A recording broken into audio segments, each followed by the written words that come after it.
రామలక్ష్మి, శౌర్య పాపని తీసుకొని బ్యాంకుకు వెళ్ళి మళ్ళీ లోన్ ఇవ్వమని ప్రాధేయపడతారు. చూడండి, మీకు లోన్ రాదని, నామ్స్ రీచ్ అవ్వలేదని ముందే చెప్పి పంపించాం కదా! ప్లీజ్ వెళ్ళండి అని చెప్పడంతో ఇద్దరు బాధపడుతూ బయటికి వస్తారు.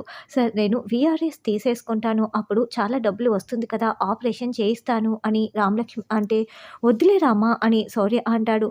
లేదు సార్, నాకు పాప ప్రాణాలే ముఖ్యం అని ఫోన్ చేసి, సార్ నేను వీఆర్ఎస్ ఇచ్చేస్తున్నాను. నాకు డబ్బులు ఇవ్వండి అని రామలక్ష్మి అంటే, చూడమ్మా, నువ్వు జాబ్‌లో జాయిన్ అయ్యి ఇంకా 1 ఇయర్ కూడా కాలేదు.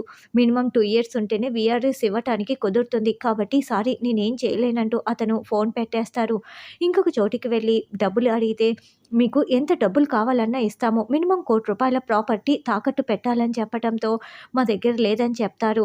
దాంతో అయితే మీకు డబ్బులు రావని వాళ్ళని పంపించేస్తారు. ఇంకా ఏం చేయాలా అని రామలక్ష్మి చాలా బాధపడుతూ ఆలోచిస్తూ ఉంటుంది. ఆదిని డిశ్చార్జ్ చేయటంతో ఇంటికి వస్తారు. ఇదంతా ఆ అనఘాదేవి కుట్రే అయి ఉంటుంది అని రఘురాం, జానకి అందరూ అనుకుంటూ ఉంటారు.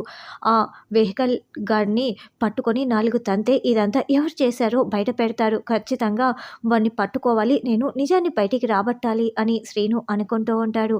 తర్వాత ఆద్య ఒంటరిగా కూర్చొని ఉంటే టాబ్లెట్స్ బాక్స్ ఇవ్వమని అటుగా వెళ్తున్న పద్మని అడగటంతో, సరే అలాగే అంటూ టాబ్లెట్లు వాటర్ బాటిల్ ఇచ్చి, ఏంటే అనవసరంగా నువ్వు ఆ నాట్యశాలను పెట్టడము, ఇలా నెత్తికి తెచ్చుకోవటం, నాతో సేవలు చేయించుకోవటం నీకు సిగ్గు అనిపించటం లేదా అని తిడుతూ ఉంటుంది. అప్పుడే వెంకట్రావు, రఘురాం, జానకి అక్కడికి వచ్చి, ఆద్యని నువ్వు ఏదైనా అంటే మేము అస్సలు చూస్తూ ఊరుకోము. తను నీ కోడలు, జాగ్రత్త, నోరు అదుపులో పెట్టుకొని మాట్లాడు అని రఘురాం కూడా పద్మకి గట్టి వార్నింగ్ ఇస్తాడు. తర్వాత రామలక్ష్మి రఘురాంని డబ్బు అడగటం కోసం ఇంటికి వచ్చి, నాన్న నాన్న ఎక్కడా అని మొత్తం తిరుగుతూ వెతుకుతూ ఉంటుంది. ఆ తర్వాత శ్రీను ఆ వెహికల్ డ్రైవర్ని పట్టుకు వచ్చి, ఎవరు ఇదంతా చేయించింది, ఆజీకి ఎందుకు యాక్సిడెంట్ చేశావని నిలదీస్తూ ఉంటే, పార్వతి మేడం చెప్తేనే నేను ఇదంతా చేశాను అని పార్వతి పైకి నిందను మోపేస్తాడు.